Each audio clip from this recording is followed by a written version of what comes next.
بسم الله الرحمن الرحيم. موقع الراسخون في العلم يقدم. كلما عظم إجلالك وتوحيدك وثناؤك على ربك عظمت رحمة الله جل وعلا عليك. والله ما من نعمة ينعم الله بها على عبد أعظم من توحيده. توفي أحد القرابة لي في المدينة رحمه الله، فبينما نحن في المسجد النبوي قبل الصلاة عليه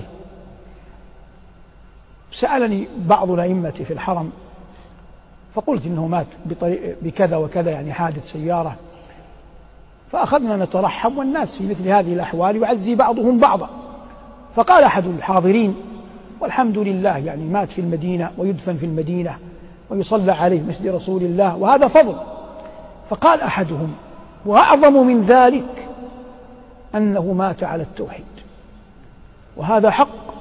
فلا ريب أن الموت في المدينة له فضل، والبقيع أرض وأي أرض، والصلاة في المسجد النبوي على الميت يحضرها الآلاف، تنفع الميت بإذن الله، ينفع الميت دعاء الناس، دعاء المسلمين.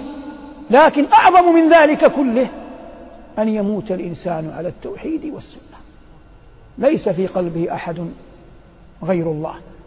يا ابن آدم، الحديث القدسي: لو لقيتني بقراب الأرض خطايا ثم لقيتني لا تشرك بي شيئا لقيتك بمثلها مغفرة.